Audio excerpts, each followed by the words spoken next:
Hi friends, welcome to Ramyasri vlog. நம்ம இன்றைக்கி சூப்பராக எல்லாம் கரகர மொறுன்னு ஒரு ஈவினிங் ஸ்நாக்ஸு சூப்பரான எல்லாடை செய்ய போகிறோம். தட்டை எல்லாம் கரகர மொறுன்னு எப்படி இருக்குது பாருங்கள். செம்ம சூப்பராக இருக்கும். நம்ம நல்லா டேஸ்டியாக செய்ய போகிறோம். சட்டுன்னு செஞ்சிடலாம். குழந்தைங்க வந்து ஸ்கூல்லேருந்து வரத்துக்குள்ளே ஈவினிங்கில் நம்ம சட்டுன்னு செஞ்சிடலாம். சூப்பராக நல்லா மொறுன்னு எப்படி இருக்குது பாருங்கள். இங்கே பாருங்கள் எப்படி உடையுது பாருங்கள். நான் சாப்பிட்டு காட்டுறேன்.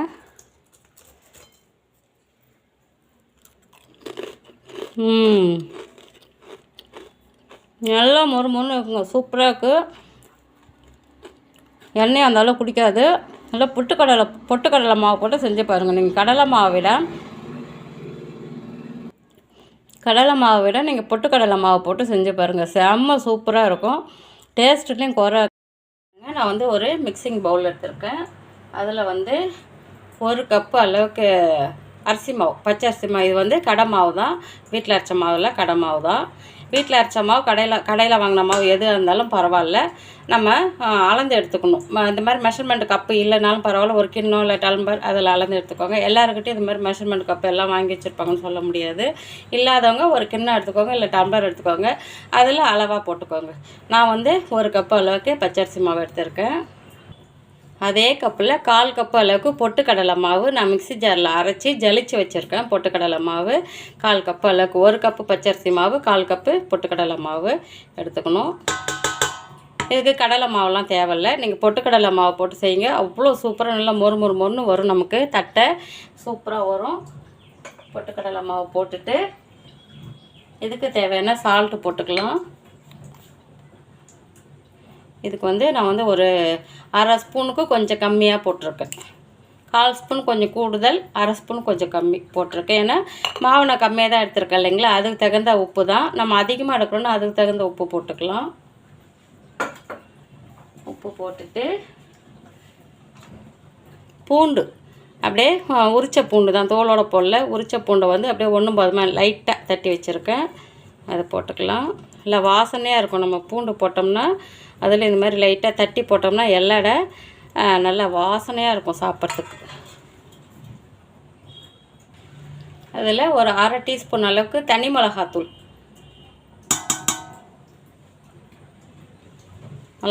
போட்டுட்டு கருவேப்பிலைங்க பாருங்கள். நான் கழுவிட்டு பொடிசாக கிள்ளி வச்சுருக்கேன். இந்த மாதிரி கிள்ளி போடணும்.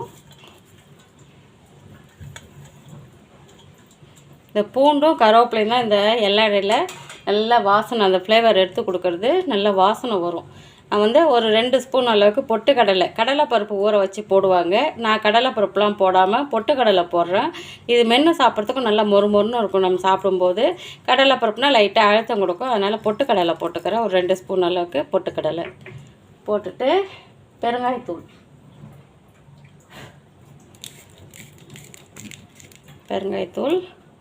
ஒரு 1/4 டீஸ்பூன் அளவுக்கு.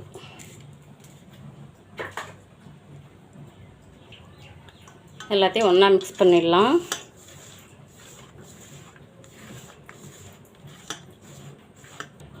எல்லாத்தையும் ஒன்றா மிக்ஸ் பண்ணிவிட்டேன். அதில் வந்து ஒரு 2 ஸ்பூன் அளவுக்கு எண்ணெய் வந்து சூடாக காய்ச்சி வச்சுருக்கேன். அதை ஊற்றிடலாம். சூடாக ஊற்றணும். அப்போ தான் எல்லடை நமக்கு மொறுன்னு வரும்.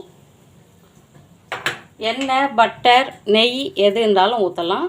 ஆனால் சூடாக ஊற்றணும். அந்த மாதிரி காய்ச்சி சூடாக ஊற்றணும். சூடாக நம்ம எண்ணெய் ஊற்றிட்டு கையை வைக்கக்கூடாது, சுடும். ஒரு ஸ்பூனால் இந்த மாதிரி கிளறி விட்டுட்டு அப்புறமா நம்ம கையை வச்சு பிசைஞ்சுக்கலாம். அவ்வளோதான். இப்போ கொஞ்சம் கொஞ்சமாக தண்ணி ஊற்றி தெளித்து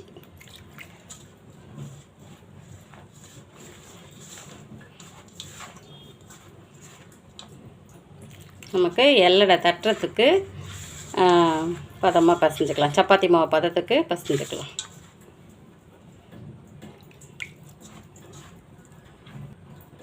பாருங்கள், மாவு வந்து நல்லா பசைஞ்சிட்டேன். இந்த அளவுக்கு நமக்கு எல்லடை எடுத்து தட்டுற அளவுக்கு இருக்கணும். பாருங்கள், எல்லடை தட்டுற மாதிரி மாவு பசைஞ்சிக்கணும். ரொம்ப தலை கூட ரொம்ப இருவினும் கட்டியாகவும் இருக்கக்கூடாது. இதுதான் பக்குவம். இது அப்படியே இருக்கட்டும். பாருங்கள், நான் வந்து இது மாதிரி ஒரு பட்டர் ஷீட் எடுத்திருக்கேன். அதில் வந்து எண்ணெய் தடவிக்கலாம். கையில் எண்ணெய் தொட்டு தடவிக்கலாம். பட்டர் ஷீட் இல்லைனாலும் பரவாயில்ல, ஒரு கவர் வந்து ஆனால் கனமான கவராக இருக்கணும். ஒரு நிமிஷம் இருங்க. இது போல் கனமான கவராக இருக்கணும். நைஸ் கவர்லாம் வந்து சரி வராது. இது போல் கொஞ்சம் கனமான கவராக இருந்தால் நம்ம தட்டி எடுக்கிறதுக்கு சரியாக இருக்கும்.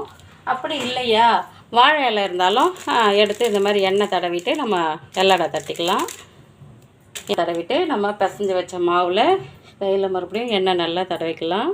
தடவிட்டு ஒரு குட்டி பால் சைஸுக்கு எடுத்துக்கலாம். நமக்கு எல்லடை எந்த அளவுக்கு பெருசாக வேணும்னா பெருசாக மாவு வந்து நிறைய எடுத்துக்கலாம், சின்னதாக வேணும்னா கொஞ்சமாக எடுத்துக்கலாம். எடுத்துக்கிட்டு பட்டர் ஷீட்டில் வச்சு தட்டிக்கலாம்.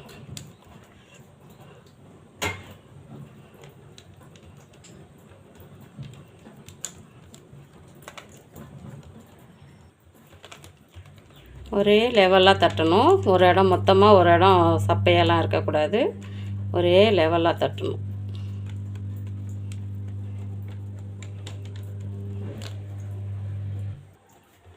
பாருங்கள், இந்த அளவுக்கு தட்டிக்கிட்டேன். ஒரே சமமாக இருக்கணும். ஒரு பக்கம் மொத்தமாக ஒரு பக்கம் மெல்லிசாக இருந்தால் மொத்தமாக இருக்க பக்கம் வேகாது, மெல்லிசாக இருக்க பக்கம் வெந்துடும். அதனால தான் இப்போது நான் ஸ்டவ்வில் வந்து வானலில் எண்ணெய் ஊற்றி வச்சுருக்கேன். பாருங்கள், நான் ஸ்டவ்வில் எண்ணெய் ஊற்றி வச்சுருக்கேன். எண்ணெய் வந்து சூடாயிடுச்சு. இப்போ நம்ம தட்டி வச்ச எல்லடையை பட்டர் ஷீட்லேருந்து எடுத்துக்கலாம். அழகாக வந்துடும். பாருங்கள், நம்ம மெதுவாக எண்ணெயில் போட்டுடலாம். நான் ஃபஸ்ட்டு ஒன்று போடுறேன், பார்த்துக்கிட்டு அப்புறம் போடலாம்.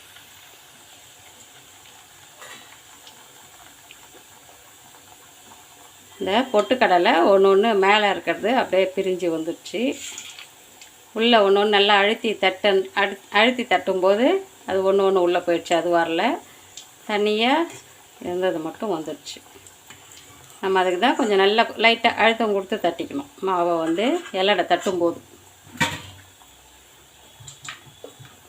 திருப்பி போட்டுக்கலாம்.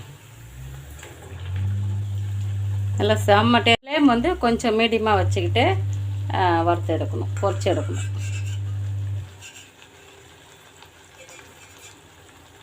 நம்ம கடலைப்பருப்பு போடுறத விட இந்த பொட்டுக்கடலை போடுறது நல்லா மொறுமொறுன்னு இருக்கும். சாப்பிட்றதுக்கு வாசனையாகவும் இருக்கும், மொறுமொறுன்னு இருக்கும்.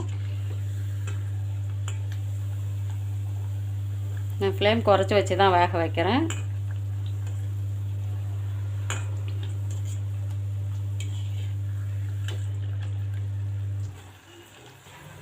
நீங்கள் இதுக்கு கடலை மாவு போடுறத விட பொட்டுக்கடலை மாவு போடுங்களேன், நல்லா வாசனை கமகமன்னு இருக்கும். எல்லடா வாசனை. கடலை மாவு போட்டால் லைட்டாக அழுத்தம் கொடுக்குற மாதிரி இருக்கும். நீங்கள் பொட்டுக்கடலை மாவு போட்டால் நல்லா மொறுமொறுன்னு இருக்கும் சாப்பிட்றதுக்கு.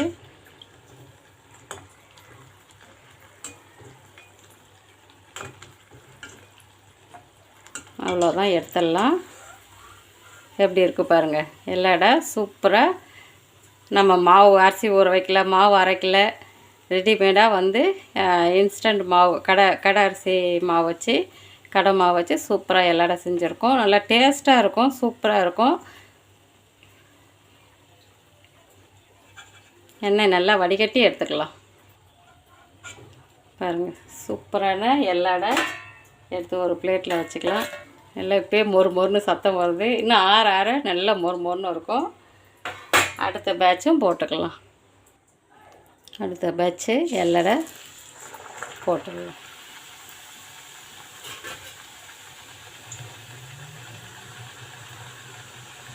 நமக்கு எண்ணெயில் பிரிஞ்சுலாம் வரும்னு பயப்படவே தேவையில்லை. அதெல்லாம் பிரிஞ்சு வராது.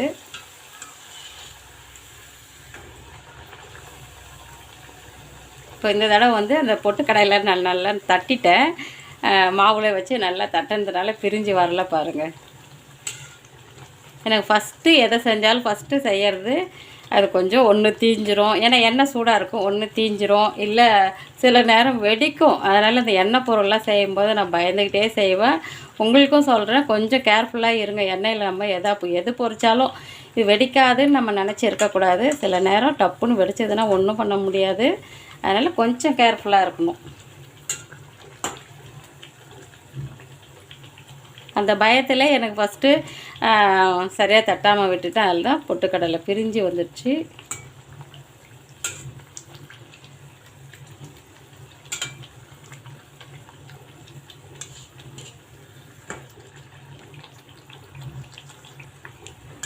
சூப்பராக வெந்துடுச்சு பாருங்கள். அந்த சலசலப்பும் அடங்கிடுச்சு. எடுத்துடலாம். நமக்கு பொருள் நம்ம எதை போடுறோமோ அது வெந்துடுச்சு, வேலை முடிஞ்சிடுச்சுன்னா நமக்கு அந்த சலசலப்பு, அந்த பபுள்ஸ்லாம் வருது இல்லைங்களா, அது அடங்கிடும். அதை வச்சு நம்ம எடுத்துடலாம். எல்லாத்தையும் இந்த மாதிரி போட்டுட்டு அப்புறம் பார்ப்போம். பாருங்கள், நல்லா டேஸ்டியாக கரகர முறுமுறுன்னு எல்லாடா செஞ்சுருக்கோம். தட்டைன்னு சொல்லுவாங்க. தட்டை எல்லாடா எது வேணாலும் சொல்லலாம், நம்ம இஷ்டம்தான். சாப்பிட்றது நம்ம தானே. சூப்பராக இருக்கும், செம்ம டேஸ்ட்டாக இருக்கும், நல்லா முறுமுறுன்னு இருக்கும். பொட்டுக்கடலை ஒரு 1/4 கப்பு பொட்டுக்கடலையை வச்சு சூப்பரான தட்டை செஞ்சுருக்கோம். எல்லாம் இந்தமாரி குழந்தைங்களே ஈவினிங்கில் சட்டுன்னு செஞ்சு கொடுத்துருங்க. அரிசி ஊற வச்சுக்கிட்டு அரைச்சிக்கிட்டு அதெல்லாம் ரொம்ப லேட் ஆகும். நீங்கள் இந்த மாதிரி செஞ்சு கொடுங்களேன், செம சூப்பராக இருக்கும், நல்லா முறுமுறுன்னு இருக்கும். எண்ணெயும் அந்த அளவுக்கு அதிகம் குடிக்காது. எப்படி இருக்குது பாருங்கள், சூப்பராக இருக்குது. இந்த மாதிரி செஞ்சு குழந்தைங்களுக்கு கொடுங்க. நீங்களும் சாப்பிட்டு என்ஜாய் பண்ணுங்கள். இந்த வீடியோ உங்களுக்கு பிடிச்சிருந்தா லைக் பண்ணுங்கள், ஷேர் பண்ணுங்கள், சப்ஸ்கிரைப் பண்ணுங்கள். தேங்க்யூ.